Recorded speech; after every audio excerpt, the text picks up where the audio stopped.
Modern Chinese History by Professor Liu Zheng. Chapter 7. Early August 1977. Unanticipated activities kept the capital busy.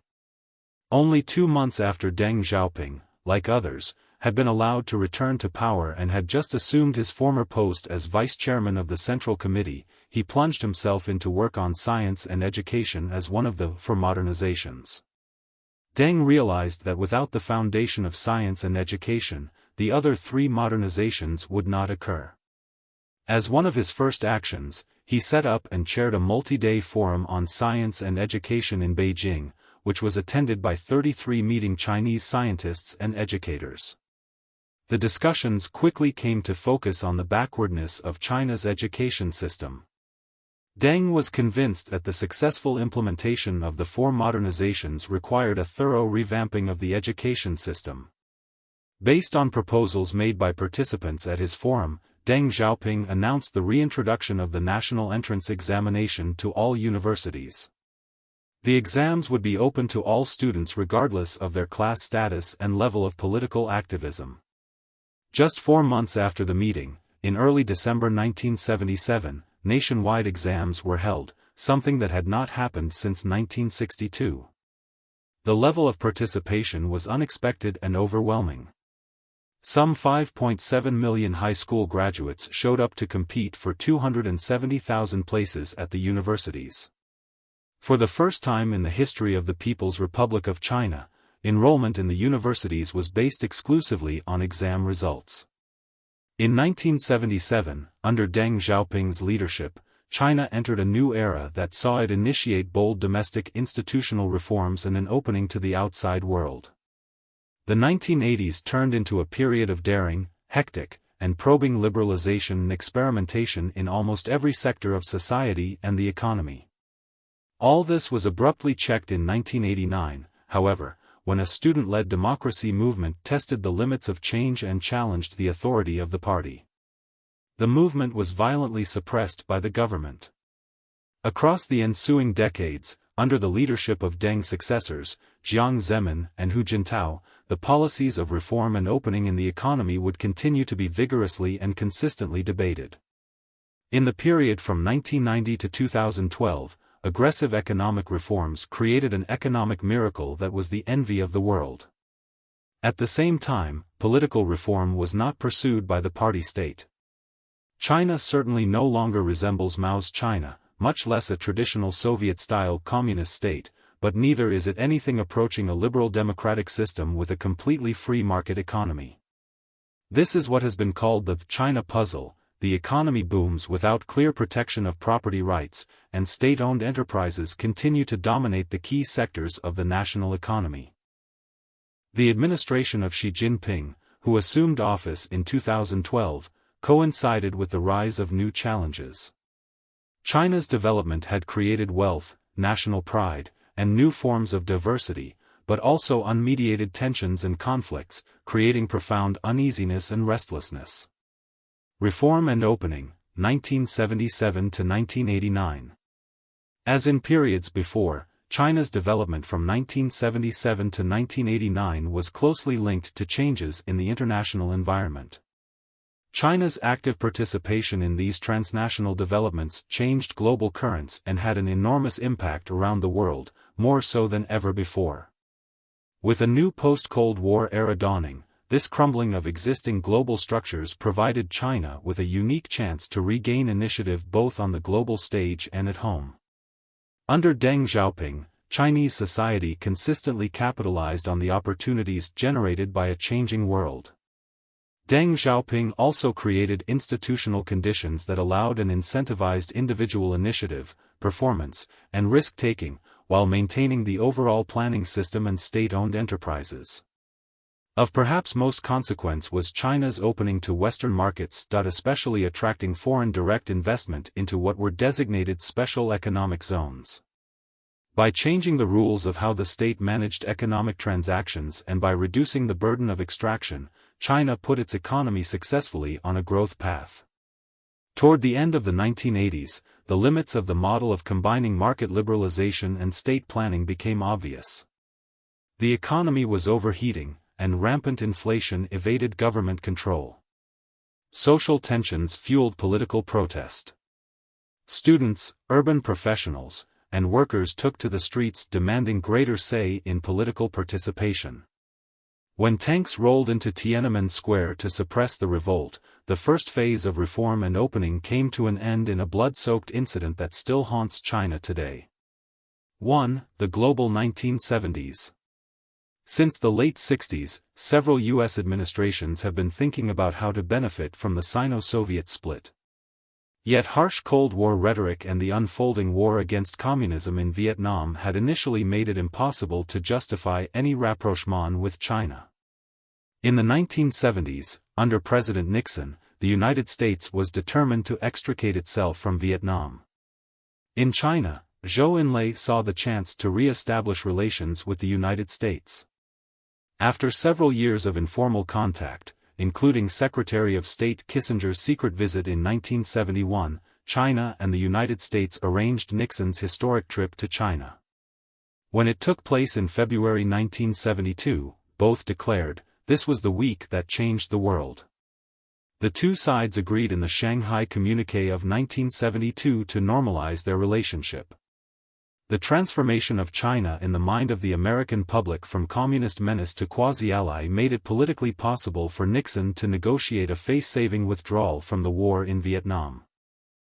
Beijing assisted by pressing Hanoi to accept the terms of the 1973 Paris Peace Accords. Nixon assured Mao that the United States would no longer promote Taiwan independence.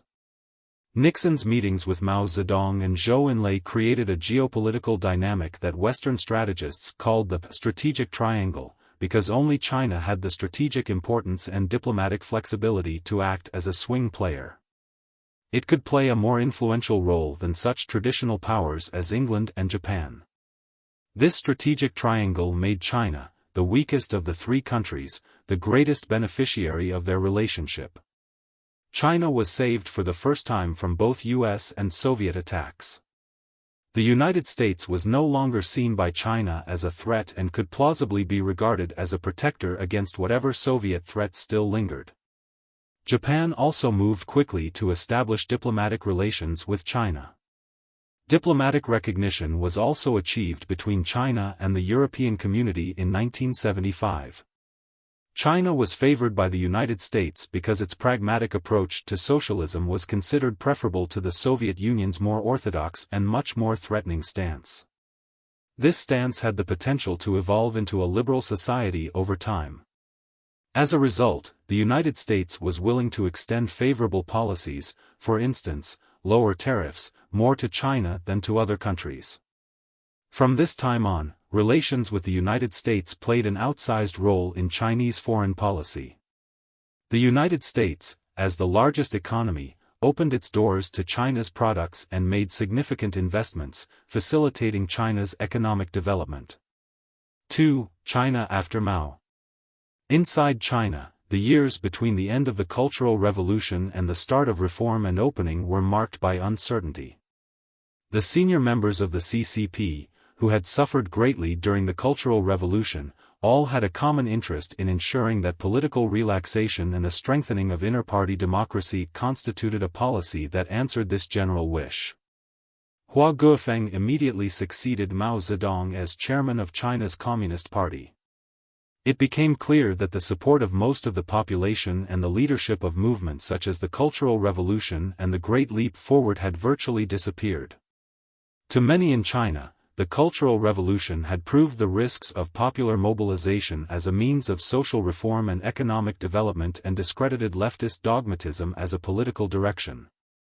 The destruction and damage of the Cultural Revolution had created a widespread longing for policy that would bring stability and prosperity to China and, in that sense, set the stage for the gradual abandonment of the centrally planned command economy. Many hoped for a return to a more systematic and effective approach to governance in general and to governance of the economy in particular. Deng Xiaoping, who was back in office by the end of 1977, was not committed to any particular economic system, but he certainly started the reform period with a view that the challenge was to make the planned economy work better rather than abandon it altogether. The end of the Cultural Revolution, therefore, did not lead to liberalizing reforms as much as it led to an attempt to rebuild the planned economy. Indeed, it was logical for post-Mao leaders to seek to revitalize the plan precisely because of the disruptions to planning sustained under Mao. Since the system of economic planning had been shattered by the Cultural Revolution, however, it was difficult to simply revive the old system. The need for institutional change, in other words, was obvious given the lingering economic crisis. Hua Guofeng attempted to carry out an economic policy focused on jump-starting industrial production by purchasing equipment and factories from foreign countries. The program, dubbed the Great Leap Outward, also featured a state development strategy within the planned economy that resulted in massive projects like the Baoshan Steel Complex in Shanghai.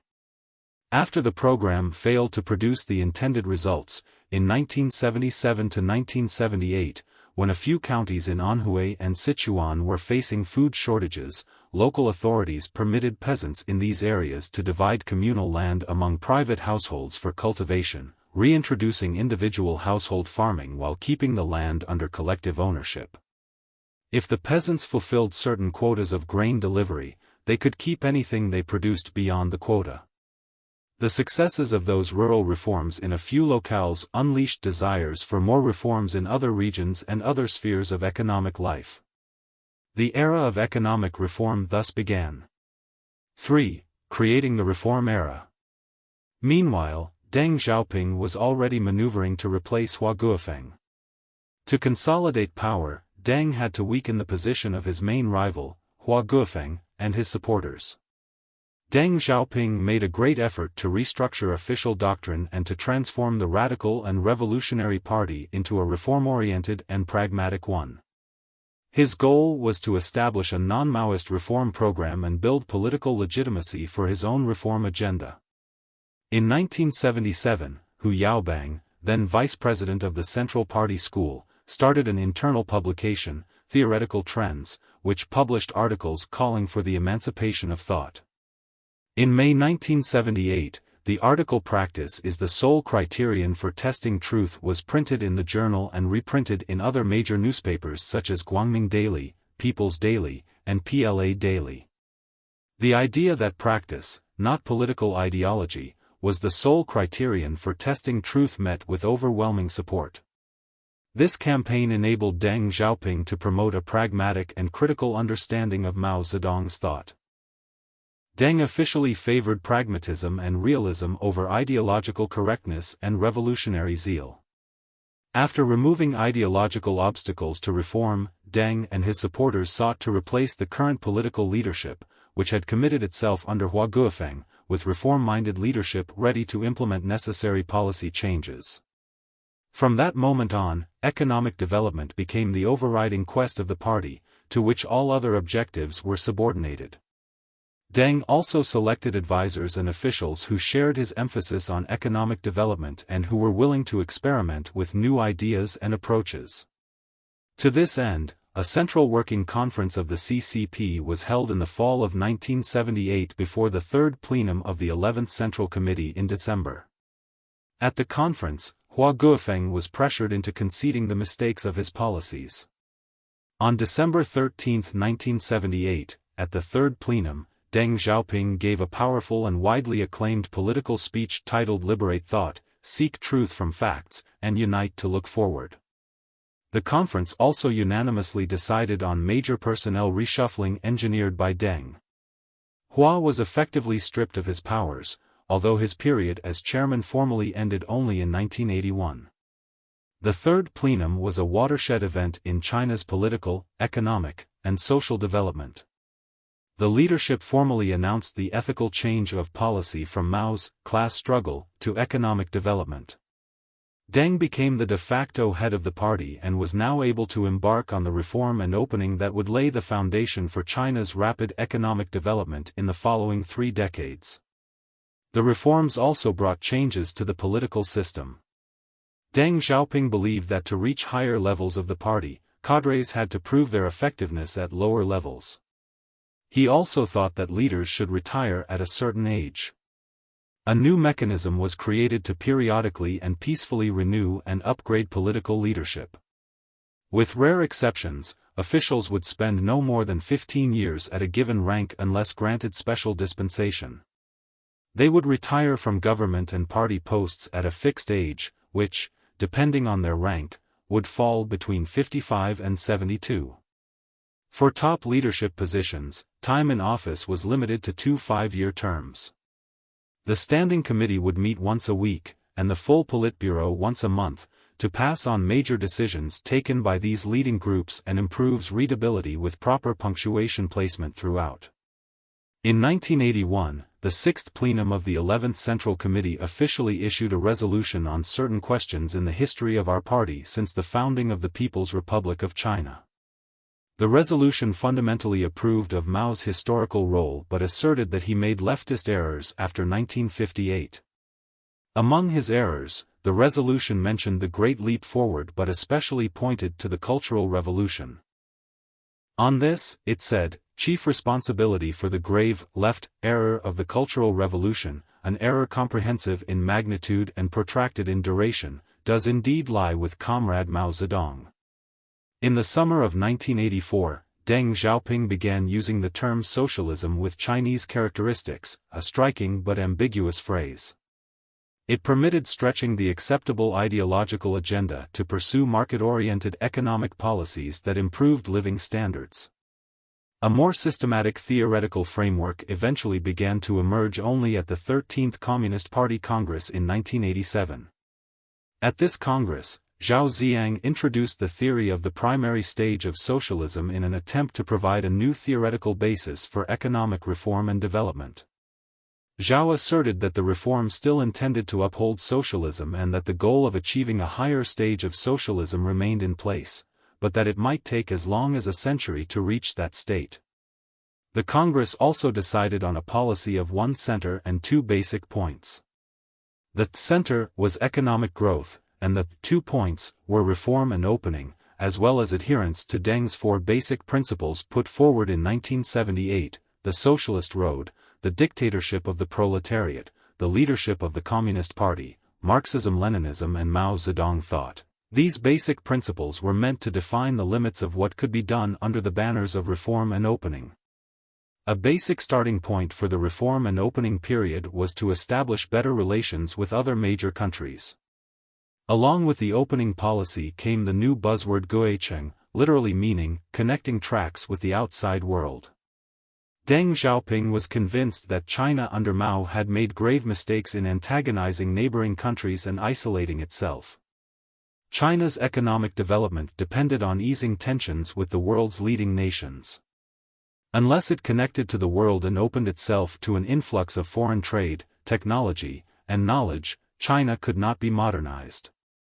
The United States, as the biggest and most advanced economy, played a central role in China's strategy. Deng Xiaoping pushed to complete the normalization of relations with the United States as soon as possible. China negotiated hard, after many months of secret negotiations and mutual recognition of the need for peaceful reunification between the PRC and Taiwan, Republic of China, a deadlock was broken. On December 15, 1978, President Jimmy Carter announced the establishment of diplomatic relations between the United States and the PRC as of January 1, 1979. From January 29 to February 4, Deng Xiaoping made a triumphant visit to America. The Chinese leader was impressed by the advances in technology and productivity, as well as the breadth of consumer choices he found in the United States. Maintaining a favorable international environment for economic growth became the top priority and main thrust of Chinese foreign policy after 1979. Numerous economic agreements were struck between China, the United States, and European countries. Sometimes human rights issues arose, but mutual economic interests always prevailed. China went to great lengths to avoid escalating disagreements and becoming involved in military conflicts with other countries.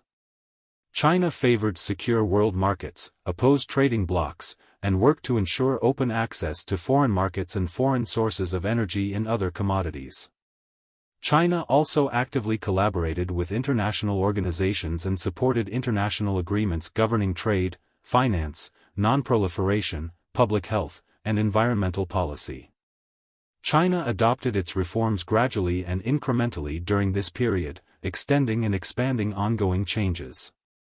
By doing so, it slowly introduced market forces into a centrally controlled economy but without a fundamental and complete transformation into a privately owned economy. In essence, the approach was one in which the state continued to administer a planned economy flexibly while permitting a market economy to expand alongside it. Economic reform in China was therefore a partial reform strategy. It was characterized by gradual institutional innovations and frequent regional experimentation. Deng Xiaoping and the leadership thought it wise to try new ideas in areas where leaders supported reforms and conditions were favorable. When new programs worked, leaders were brought in to observe the successes, and those who led the experiments were sent around the country to explain how they succeeded. About 80% of the Chinese population, approximately 795 million people, lived and worked in the countryside in 1980. Initially, many rural cities were opposed to ending rural communes. Instead of confronting opponents of change head-on by abolishing communes outright, Deng Xiaoping told local leaders that if people were starving, farmers should be allowed to adapt. Deng also pointed to experiments in Sichuan and Anhui provinces where, after shortages, farms flourished and surplus food was sold on the market.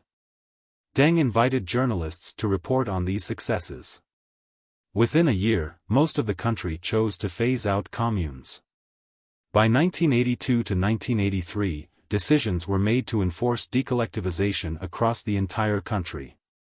The 1982 state constitution legally abolished the people's communes, leaving them only as administrative hubs and turning their administration over to townships and village committees. This quickly led to the reintroduction of household farming nationwide. Beyond doing away with collectivized agriculture, the essential thrust of these reforms was to introduce incentives and motivate peasants to substantially increase production. The reformers clearly recognized that one of the biggest problems of the planned economy was its removal of motivating incentives. And improves readability with proper punctuation placement throughout. In September 1980, the party's Central Committee recommended the adoption of what came to be called the Household Responsibility System.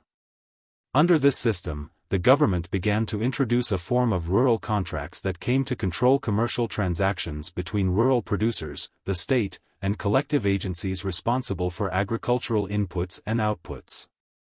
By 1984, party policy also permitted private individuals to provide services in rural areas. Agricultural production teams and brigades, an administrative structure left over from the communes, allowed individuals to operate small-scale enterprises, agricultural machinery, technical services, and irrigation works for the Commune Brigade 14 in return for fees. In April 1985, the government abolished the system of unified purchase and mandatory sales quotas established in the 1950s. These rural reform policies were hugely successful. Farmers opted for the household responsibility system in large numbers. Between 1978 and 1982, agricultural product sales grew by 99%, and the average commodity output sold as a proportion of total output increased from 41% to 59%. The number of rural markets also rose by nearly 25%, and the volume of trade in the rural market jumped by almost 13%. The grain output in 1984 was 33% higher than in 1978. The removal of government-imposed barriers to the establishment of township and village enterprises, TVEs, was enthusiastically embraced by local governments, which were eager to take advantage of the high profitability of industry. Rural industrial enterprises multiplied and developed quickly once the government encouraged them, and this was further aided by the influx of capital from local governments, private investors, and later foreign investors, mostly overseas Chinese, as well as various local credit cooperatives. Through much of the 1980s, total production by TVEs grew at the stunning rate of 30% to 35% per year. By the 1990s, more than 125 million workers were employed in rural industries. This institutional change generated innovation and dynamic growth in the rural economy. Encouraged by the positive results in the countryside, China introduced further reform into urban areas. In 1984, managers in state-owned enterprises were given more autonomy. The government also permitted the adoption of various forms of the contract responsibility system, experiments with shareholding, and the development of a significant individual service economy in urban areas. In July 1979, the coastal provinces of Guangdong and Fujian were designated as platforms to launch China's new open-door policy. A year later, the central government selected the cities of Shenzhen, Zhuhai, Shantou, and Xiamen as special economic zones. The primary intention of the government was to channel foreign capital, advanced technologies, and foreign expertise into export-oriented production and processing centers. This was obviously sufficient to induce significant amounts of inward foreign direct investment into China. Overseas Chinese businessmen from Hong Kong and other countries started to establish new enterprises and set new standards for efficient management in the special economic zones. Between 1979 and 1982, 949 agreements for the special economic zones with foreign investors were reached, with a volume of foreign direct investment exceeding $6 billion. When these innovations and experiments worked, lessons were extended elsewhere. In January 1984, Deng Xiaoping toured Guangdong and Fujian, where he announced that the policy permitting the creation of special economic zones had proved a clear success. Television cameras captured images of the high-rise buildings and new cars beginning to change the Shenzhen landscape. The news coverage laid the basis for public acceptance of the opening of other coastal areas later in the year. In April 1984, 14 coastal cities stretching from Dalian in the northeast to Beihai, a port city in the southwestern province of Guangxi, were declared open to foreign direct investment. This policy continued throughout the 1980s. In 1988, the island of Hainan was opened as a special economic zone to foreign investment. 2 years later, in 1990, the Pudong area in Shanghai was also declared a special economic zone. By the end of 1990, the number of agreements reached for using foreign capital reached 29,619, totaling $68.1 billion, a substantial amount of investment for China in that period. Most importantly, it is worth noting that the foreign investment flowing into these centers and the additional economic activity around them occurred largely outside of the state's plan, contributing to the erosion of the planned economy and the growth of the market economy. These innovations were able to work so well in a short period of time. Because they were rooted in relatively familiar institutional arrangements, family farming and the contracting system resonated with historical patterns. These reforms, however, also led to new challenges. Incremental institutional reforms focused exclusively on the local level while the macroeconomic institutional order remained unchanged. This produced a unique situation where several institutional systems coexisted on various levels. Institutional reform at the local level created intense competition and innovation. Economic reforms also contributed to social change in China. The main driver was the rise of an entrepreneurial class, including both private entrepreneurs and professional managers. The Communist Party actively reacted to these social changes by co-opting the new elites into its power structure. Embracing the new business elites allowed the CCP to stabilize its hold on power but also made it possible for special profit-seeking interests to gain access to local government. The reforms were pragmatic, piecemeal, and cautious, not wholesale or systemic. The result was a decentralized, fragmented, hybrid state-corporatist system. The emergence and intensification of market competition thus yielded not only the dynamism and international competitiveness of Chinese industry but also the increasing difficulties facing state enterprises and central government finance. The existence of the dual pricing system led to rent-seeking behaviors and the spread of corruption, making it difficult to create a level playing field for competition among enterprises. Those who were well connected to politically powerful people were able to make a fortune by using their networks and influence to resell supplies earmarked for allocation by the state. The politico-economic structure was also a major impediment to the emergence of a clear separation between the regulatory state and the market system. In the rural areas, managing the process of decollectivization, many party cadres were able to secure the best lands and most valuable farm tools and machinery for themselves, their relatives, and their friends. Their political connections helped them acquire goods and materials in short supply, which could be used in lucrative dealings on the rapidly expanding black market. In the 1970s and 1980s, reform and opening set off profound changes in Chinese society. Poverty slowly disappeared from most regions. 400 million peasants saw their living standards improve markedly for the first time in decades. Even in remote areas of the countryside, modern appliances, such as refrigerators and washing machines, became commonplace. Released from the collective control of the commune, individuals and families took over responsibility for themselves and regained autonomy. The family re-emerged as an important social unit, and the influence of the market entered the daily lives of almost all Chinese. China also changed profoundly in the areas of intellectual life and culture. The commitment to opening China fully to the outside world brought not only new trade and investments but also new knowledge and ideas, leading to passionate debates among intellectuals about how Chinese culture should change and how its social and political system should be reformed to participate in intellectual and scientific exchanges with the West. China first needed to revive and revamp its higher education system. The system had to be realigned to promote knowledge and expertise instead of ideology and doctrine. In the 1980s, China continued to send officials and students abroad in growing numbers to translate foreign books and articles and to welcome foreign advisors and business executives to China. The overall mood in the Deng era oscillated between opposition to leftist ideas and bourgeois liberalization.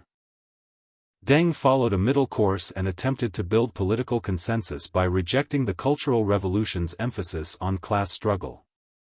In many respects, the 1980s became the most liberal, most creative, and most daring decade in China's modern history. Obscure poetry was, however, a shock to a Communist Party literary system that, since the 1940s, had demanded that literature serve the revolution and use realism to reach out to the masses. By contrast, obscure poetry featured relatively apolitical content and difficult imagery.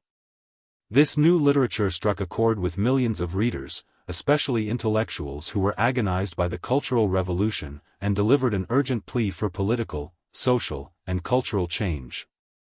During the second half of the 1980s, state policies had been loosened enough for experimental works of narrative fiction to appear in official literary magazines.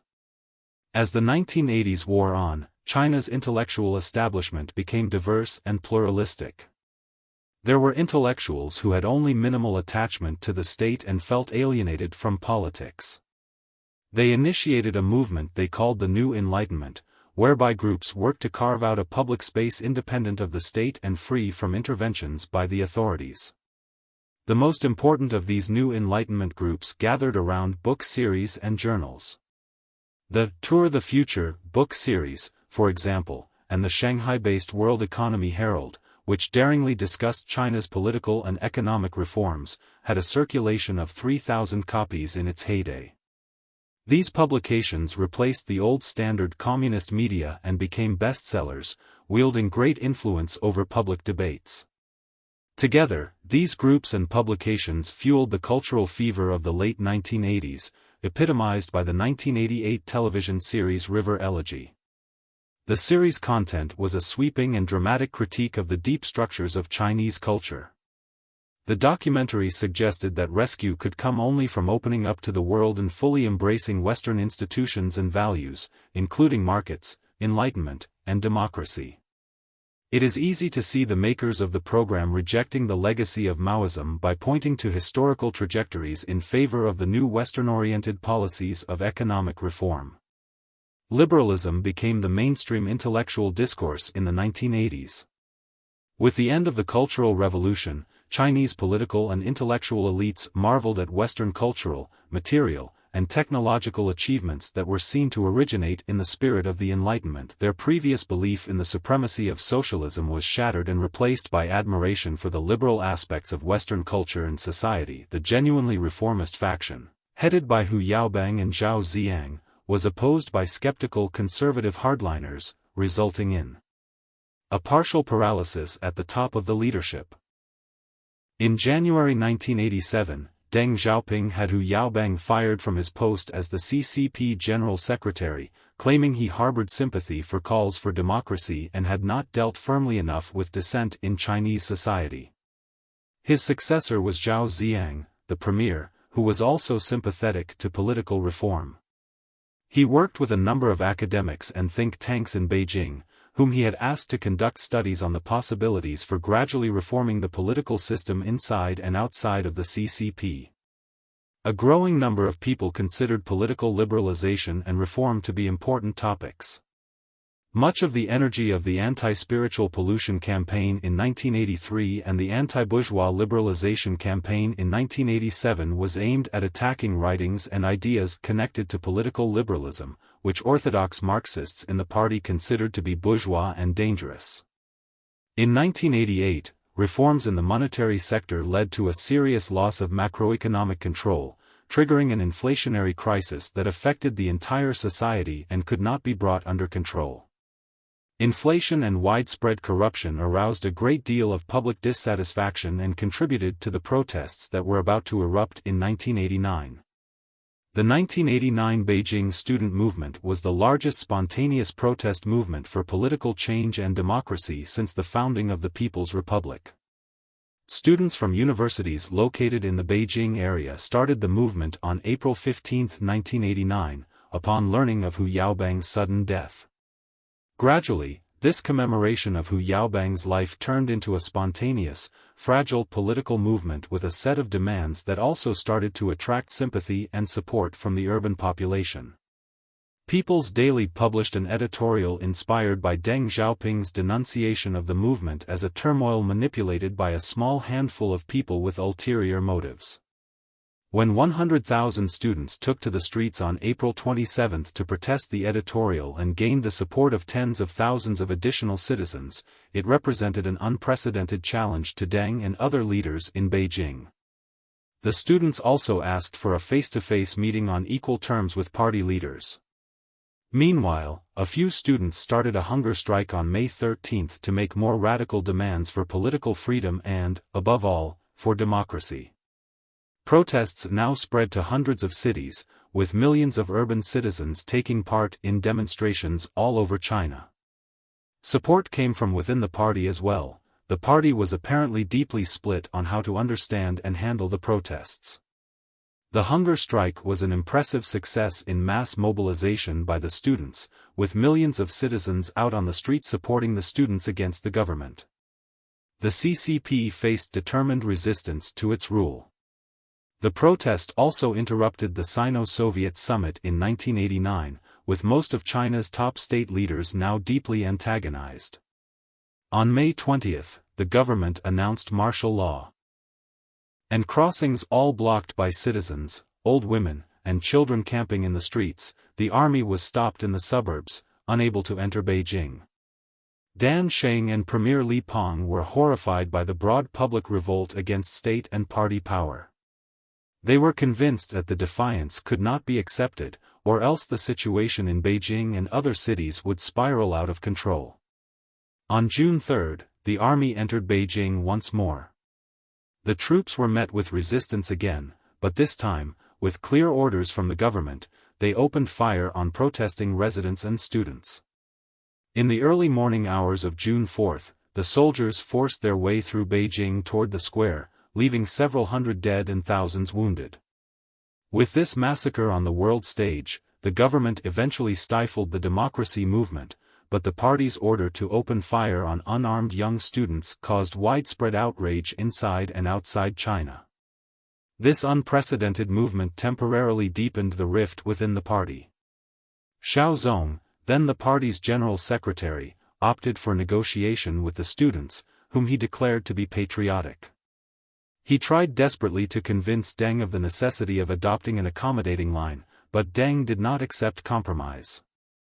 After deciding to send in the army to crush the movement, he required Jiao Zong to support the party's decision. Jiao was investigated, dismissed from all posts, and put under house arrest. With this, the considerable liberal and pro-democratic forces within the party lost ground. They were replaced by Zhang Zan and later Zhu Rengui.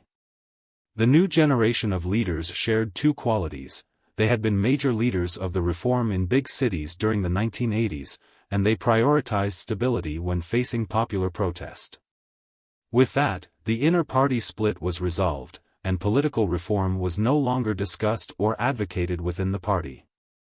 Moreover, the party tightened control over universities, student organizations, the press, and public arts and literature. After the economic disturbances in 1988 and the political disturbances in 1989, China's economic reforms came to a temporary halt, the most prominent of which was that GDP growth fell sharply and unemployment began to swell. Tiananmen, then in 1989, permanently altered China's reform trajectory. From then on, economic reform accelerated and expanded based on centralization and the availability of inexpensive migrant labor. At the same time, stability and security became overriding prerogatives in political, cultural, and social life. A new authoritarian yet self-confident China emerged amid the bloody chaos in Tiananmen Square and the transformations in the world of 1989. The China model was born.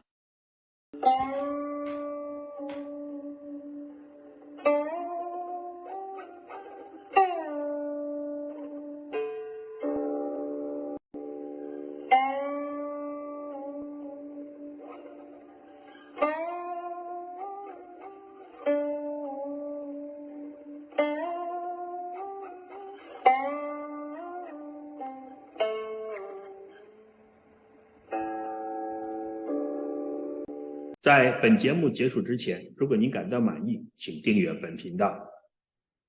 您的订阅就是对我每天努力制作节目的最大支持。让我们一起传播真相，了解世界和中国真实的历史文化和现实政治的进程。谢谢大家观看。